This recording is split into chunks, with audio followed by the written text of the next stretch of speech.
My name is Margaret. I've been living in this small trailer park in rural Tennessee since I was barely 18 years old. This little mobile home was all I could afford after losing everything in the divorce. It's where I raised my daughter Sarah, and now it's where I'm raising her for children all by myself. These babies are my whole world.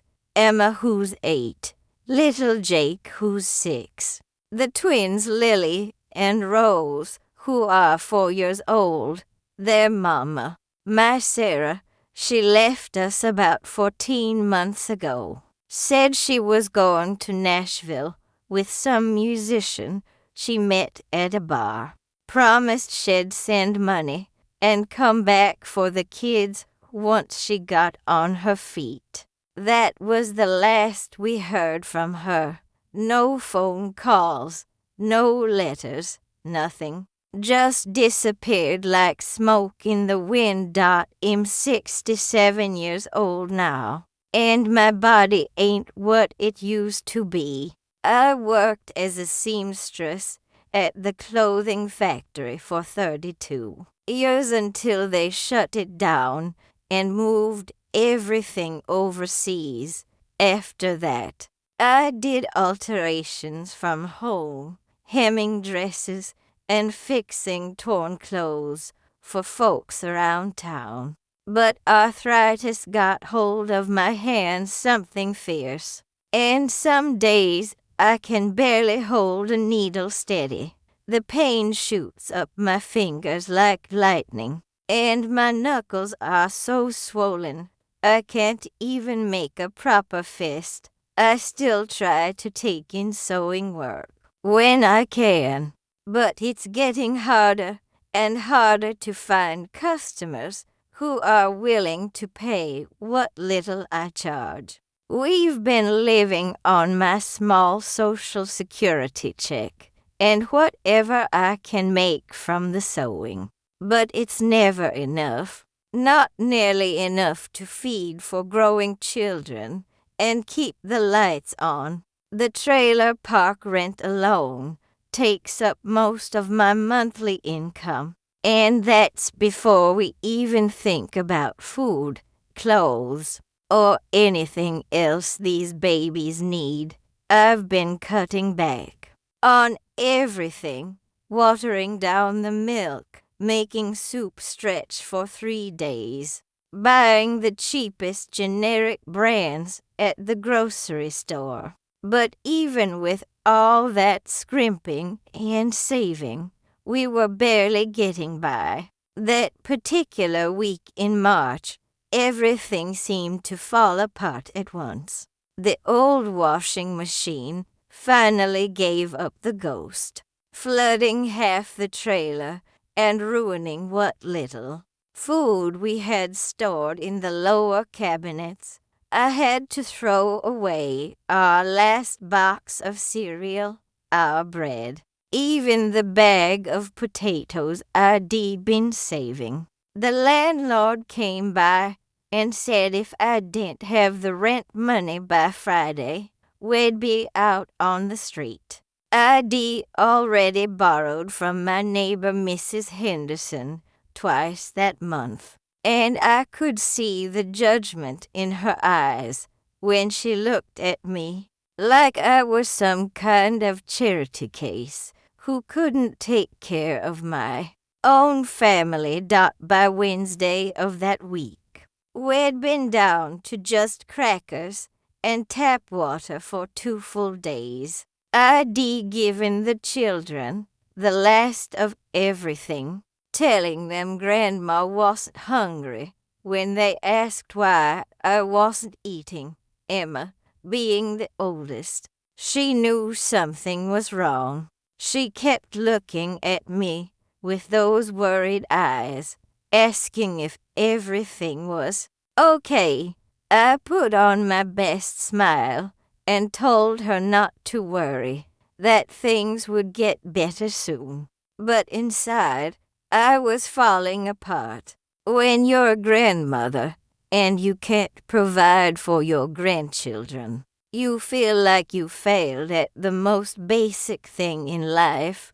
The cupboards were completely bare. I'd already checked them a dozen times, hoping maybe I'd missed something, anything, stuck in the back of a shelf, but there was nothing, not even a packet of old ketchup or a stale cracker.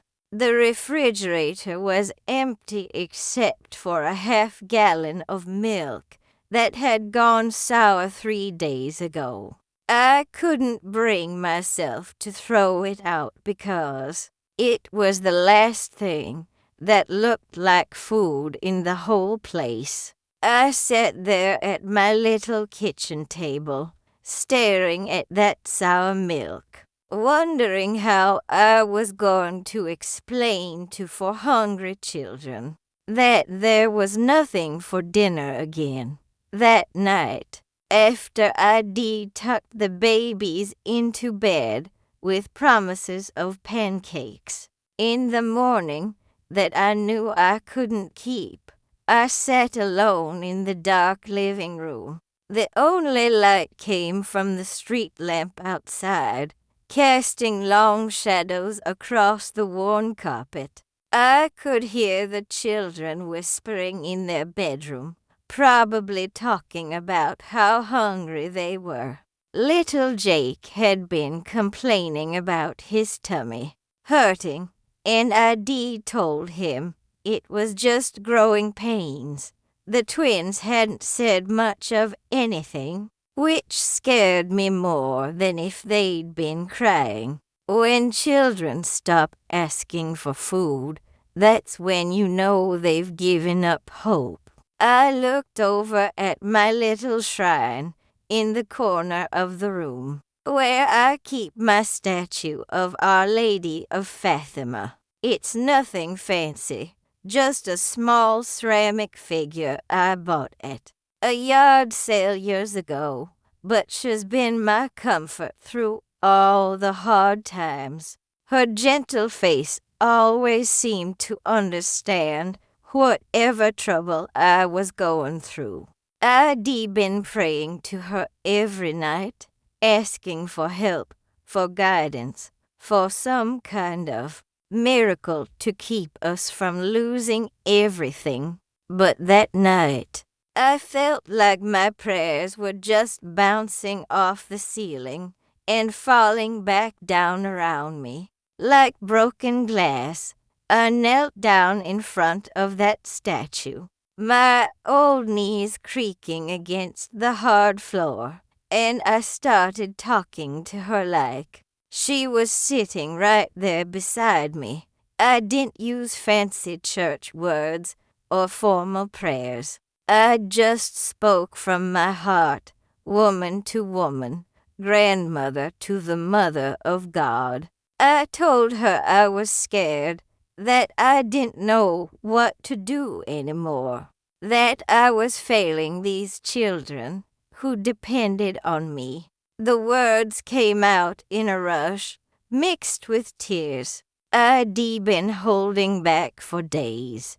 I begged her not to let us end up on the street, not to let these innocent babies suffer because of my failures. The weight of it all felt like it was crushing my chest. I stayed there on my knees until they went numb, just staring at Our Lady's peaceful face and wondering if she could hear the prayers of an old woman who felt like she'd run out of options.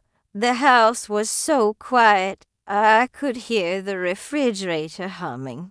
In the kitchen, a lonely sound that reminded me of how empty it was inside. Somewhere in the distance, a train whistle blew, carrying people to places where maybe they had full pantries and warm beds and didn't have to choose between paying the electric bill and buying groceries.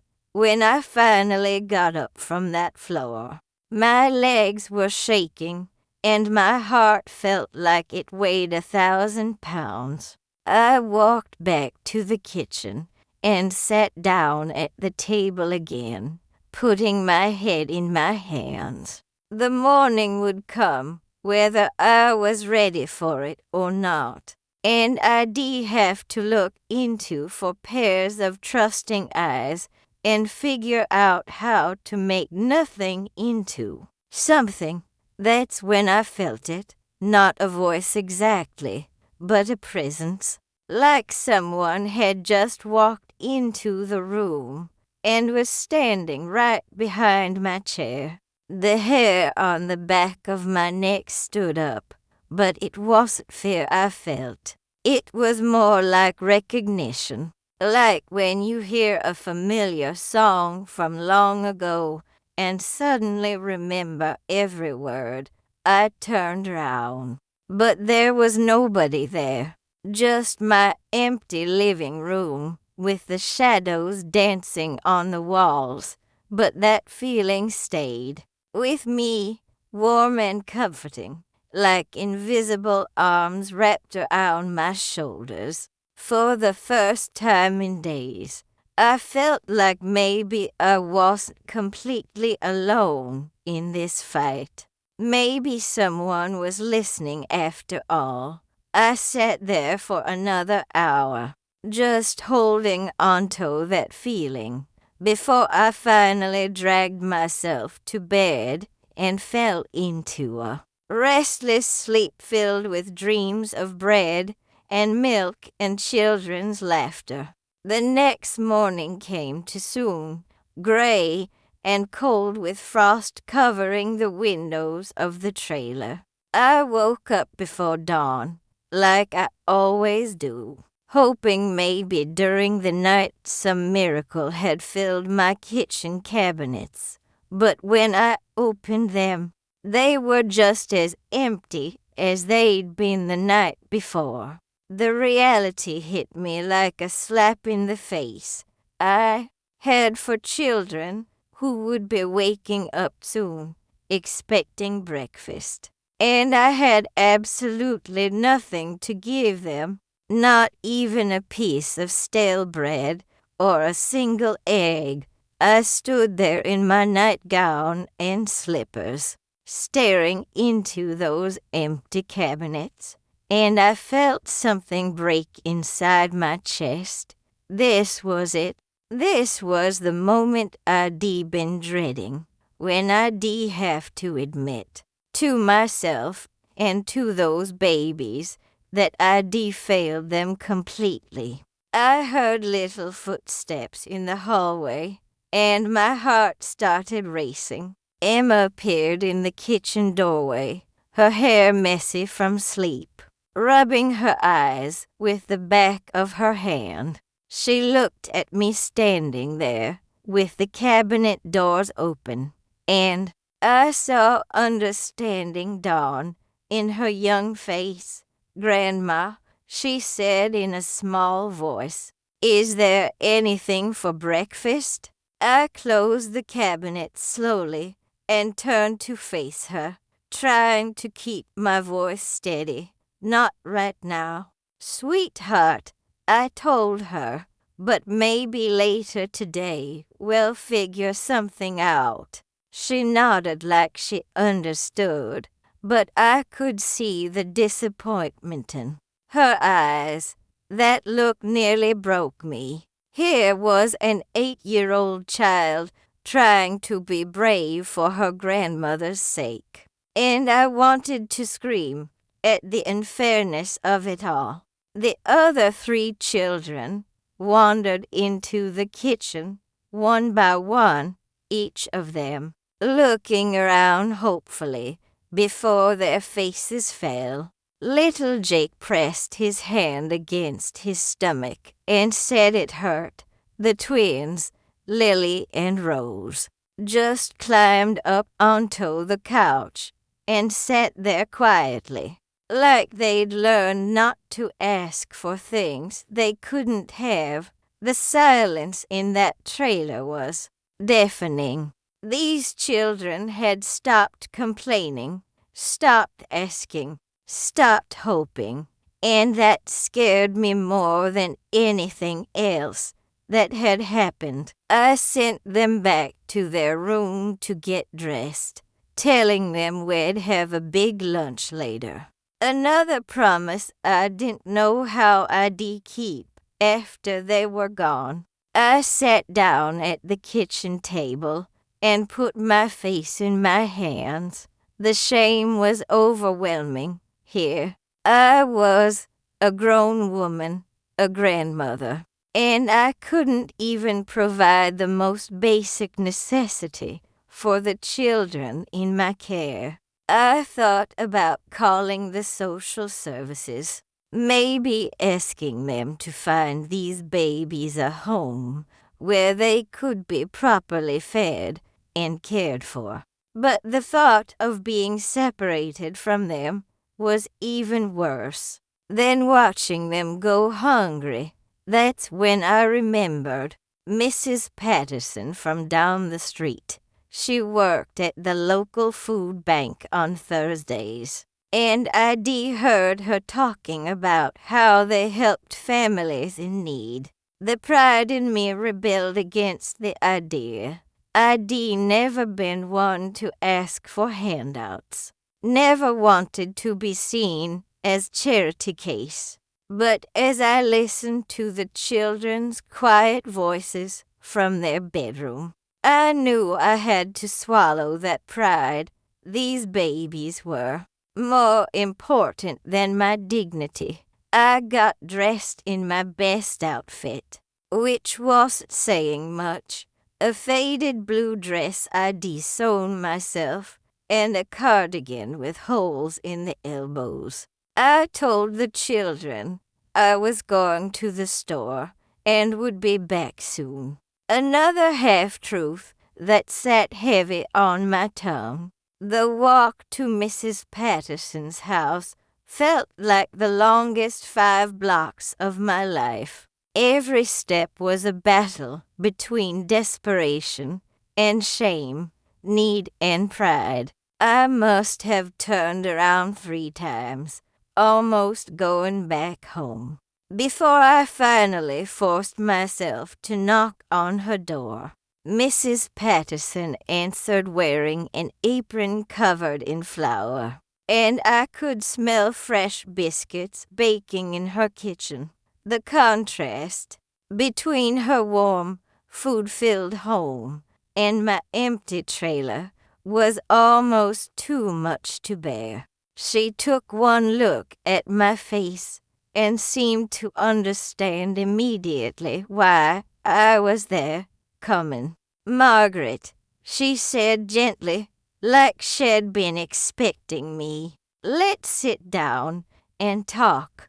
I followed her into her cozy kitchen, where the table was set for breakfast and everything looked so normal, so abundant. She poured me a cup of coffee and offered me a biscuit, but I couldn't bring myself to take it. Instead, I sat there with my hands folded in my lap and tried to find the words to explain why I was there. "The food bank," I finally managed to say, my voice barely above a whisper. "I heard you volunteer there. We need." The words stuck in my throat like thorns. She reached across the table and patted my hand. "I understand, honey," she said. "These are hard times for a lot of folks. There's no shame in needing help, but there was shame. At least for me. I felt like I was advertising my failures, admitting to the world that I couldn't take care of my own family." She wrote down the address of the food bank and the hours they were open, explaining that I'd need to bring some kind of identification and proof that the children lived with me. The food bank was in the basement of St. Mark's Methodist Church, down a narrow staircase that smelled like old hymnals and cleaning supplies. There were about 15 other people waiting in line, all of them looking as uncomfortable as I felt. Mothers with babies, elderly men in worn-out clothes, teenagers who looked like they hadn't eaten in days. We were all there for the same reason, all swallowing our pride in exchange for the chance to feed our families. When my turn came, a kind volunteer named Patricia helped me fill out the paperwork. She didn't ask prying questions or make me feel judged, just treated me with dignity and respect. They gave me a box with some canned goods, a loaf of bread, a jar of peanut butter, and some apples that were a little bruised but still good. It wasn't much, but it was enough for a few days, enough to keep the children from going to bed hungry that night. I carried that box home like it was made of gold, feeling grateful and humiliated at the same time. The children's faces lit up when they saw me come through the door with food. Emma helped me unpack everything, arranging it all on the counter like we were setting up for a feast. For lunch, I made peanut butter sandwiches and cut up the apples, and we all sat around the little table eating like it was the finest meal we'd ever had. But even as I watched the children eat, I knew this was just a temporary fix. The food would last maybe for days if I stretched it carefully. The rent was still due. The bills were still piling up, and I still didn't have any way to earn enough money to keep us afloat. That night, after the children were asleep, I knelt down in front of my statue of Our Lady of Fatima again. This time, my prayer was different. Instead of just asking for help, I thanked her for getting us through another day.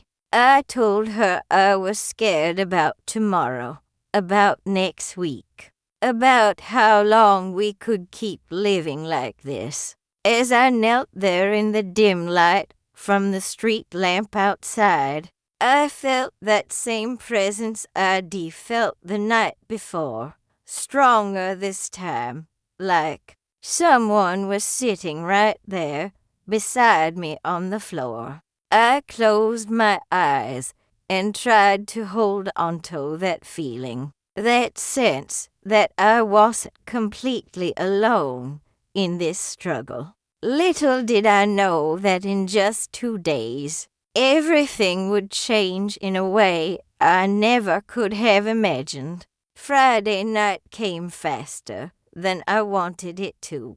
The food from the church had lasted exactly like I calculated, for days if we ate sparingly, and I skipped most meals.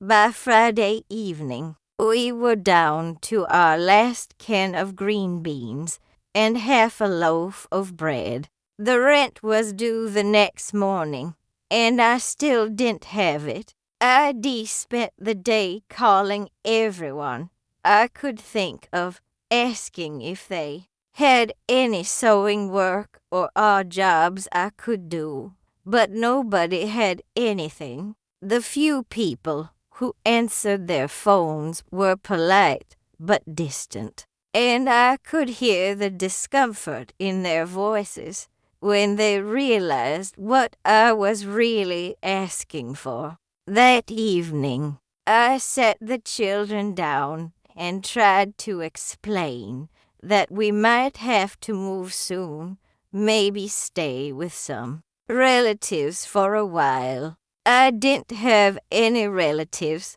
who could take us in, but I couldn't bring myself to tell them we might end up in a homeless shelter. Emma looked at me with those serious eyes of hers and asked if it was because we didn't have enough money.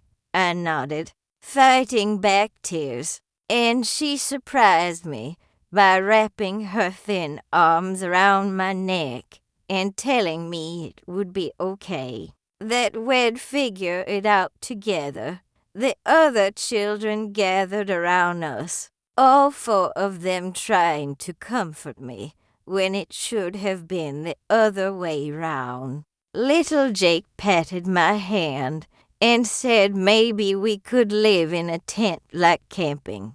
The twins, bless their hearts, offered to give me their piggy banks, which contained maybe $3 in pennies and nickels they'd found around the trailer park. Their innocence and generosity broke something open in my chest, and I had to excuse myself to the bathroom to cry where they couldn't see me. That night, I barely slept. I kept running numbers in my head, trying to find some mathematical miracle that would make our situation work out.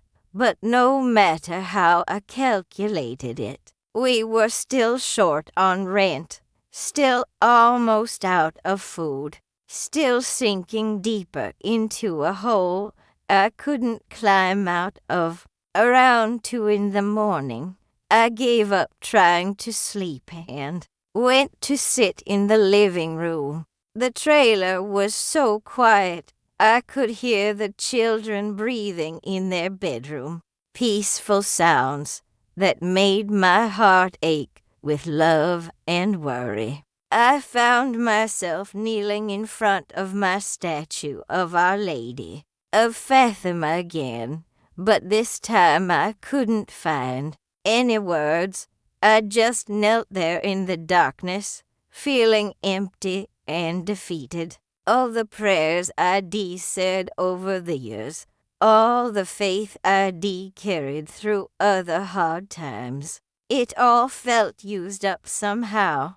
I wasn't angry at God or at Our Lady. I was just tired, bone deep, soul deep tired of fighting a battle I couldn't win. But as I knelt there in that silence, something shifted. It started as just a feeling, like the air in the room had changed somehow. Then I heard it, footsteps outside the trailer, slow and deliberate, coming up the gravel path to our front door.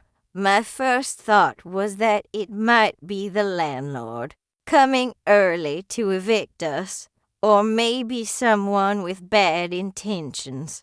It was almost 3 a.m. After all, normal people don't come calling at that hour. The footsteps stopped right outside our door, and then came a soft knock, not loud or demanding, but gentle, almost hesitant, like whoever was out there didn't want to wake the children.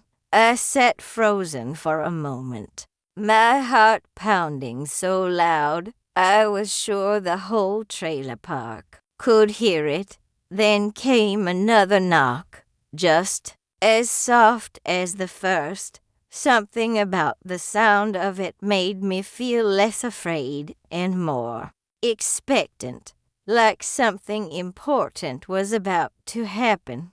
I got up slowly, my knees stiff from kneeling on the hard floor, and walked to the front door. My hand hesitated on the deadbolt for just a moment before I turned it and opened the door. The porch light had burned out weeks ago, so at first all I could see was a silhouette against the dim glow of the street lamp. But as my eyes adjusted, I could make out the figure of a woman standing there with something in her arms. She was shorter than me, probably in her 50s, with dark hair pulled back under a blue headscarf that seemed to shimmer even in the weak light. Her face was kind, with gentle eyes that reminded me of my own mother's,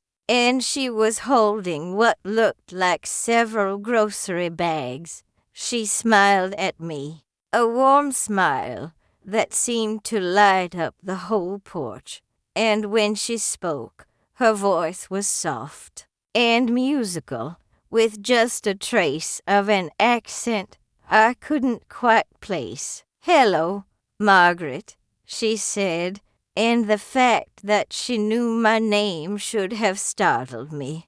But somehow it didn't.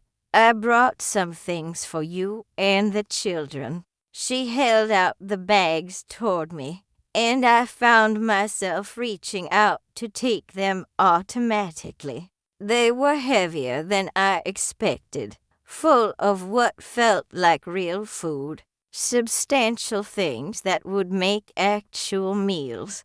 I tried to find my voice to ask who she was, how she knew we needed help, but before I could form the words, she reached out and touched my hand gently. "Faith moves mountains," she said simply, "and a mother's love never fails." Then she turned and walked away, disappearing into the shadows between the trailers so quickly and quietly that I wondered if I'd imagine the whole thing. I stood there in my doorway for what felt like hours, but was probably only a few minutes, holding those heavy bags and trying to process what had just happened. The night air was cold against my face, but I felt warm all over, like I'd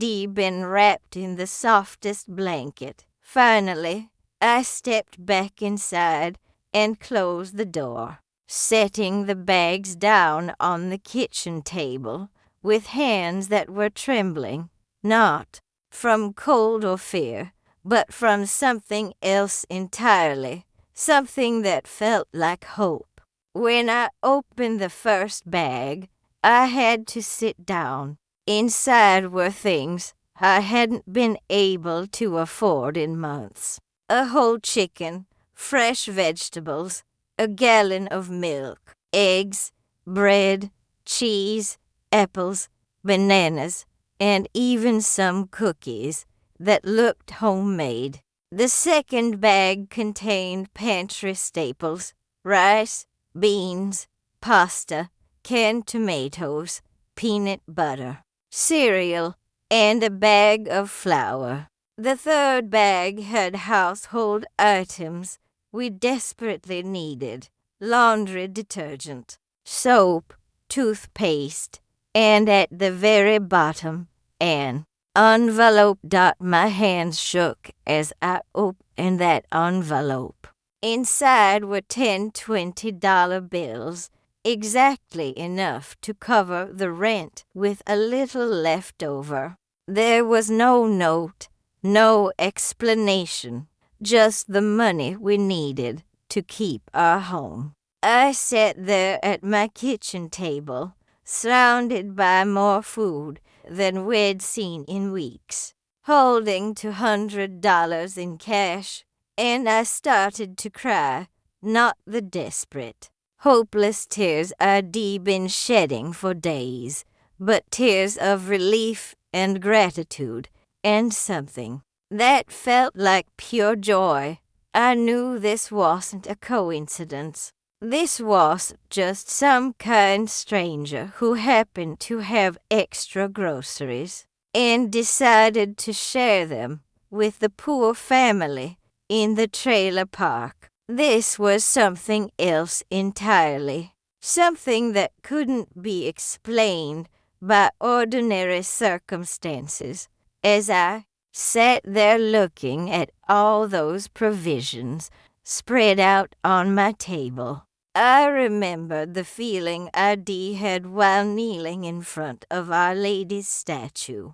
That sense of presence, of not being alone. The woman's words echoed in my mind. Faith moves mountains, and a mother's love never fails. She'd known my name, known exactly what we needed, appeared at the darkest moment and brought not just food, but hope itself. I looked over at my statue of Our Lady of Fatima, and I swear her expression looked different somehow, more alive, more present, like she was trying to tell me something I was only just beginning to understand. I spent the rest of that night putting away groceries and marveling at how full our refrigerator and cabinets looked for the first time in months. When the children woke up the next morning and saw all the food, their faces lit up like Christmas morning. They didn't ask too many questions about where it all came from. Children have a wonderful ability to accept miracles more easily than adults do. They just knew that Grandma had somehow made everything okay again. That Saturday morning felt like the first day of a new life. I made a breakfast feast that would have seemed impossible just 24 hours earlier.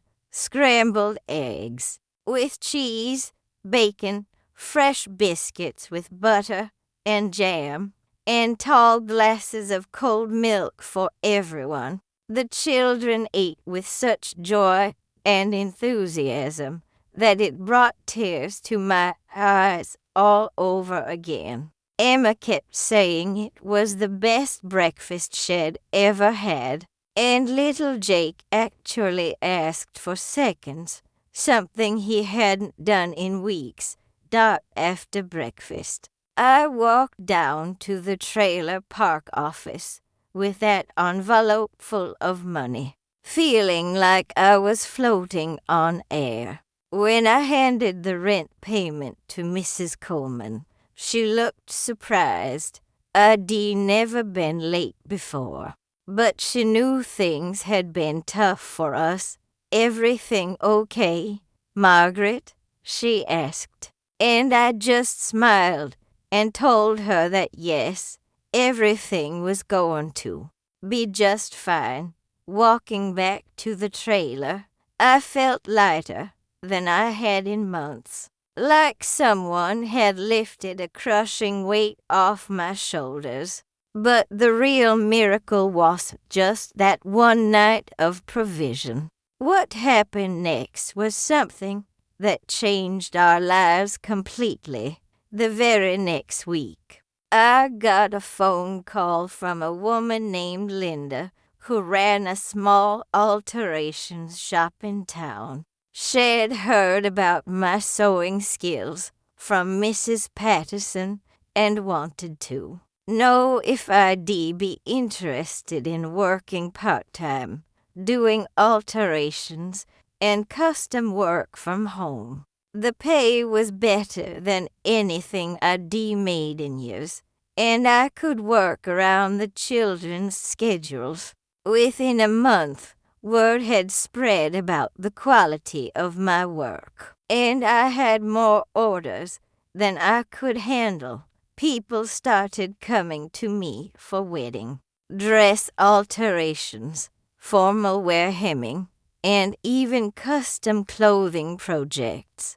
My hands, which had been so painful and stiff for months, seemed to move more easily now, like they'd been blessed with new life. The arthritis pain was still there, but it was manageable, and I found I could work for hours without the debilitating stiffness that had plagued me before. The children started thriving in ways I hadn't seen since before their mother left, Emma's grades improved dramatically, and she joined the school choir, something she'd always wanted to do, but we'd never been able to afford the choir dress. Jake stopped complaining about stomach aches and started playing with the other kids in the trailer park again. The twins, Lily and Rose, became their old chatty, giggly selves, always singing songs and making up games together. More than the financial stability, though, was the sense of peace that had settled over our little home, the desperate anxiety that had been my constant companion for months just disappeared. I slept better, laughed more, and found myself humming old hymns while I worked at my sewing machine. The trailer that had felt like a prison of poverty and were transformed into a warm, loving home where miracles lived in every corner.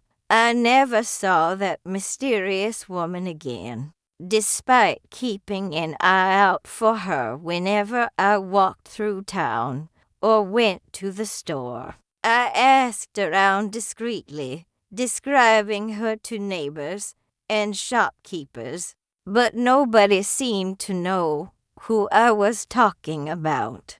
Mrs. Patterson suggested maybe she was from one of the other towns nearby, just passing through and moved to help a family in need, but I knew in my heart it was something more than that. Every evening, when I knelt before my statue of Our Lady of Fatima, I felt that same presence I'd experienced that night, warm, loving, protective. I'd thank her not just for the food and money that saved us from eviction, but for giving me back my hope, my faith in the goodness of the world, and my belief that we were truly being watched over and cared for.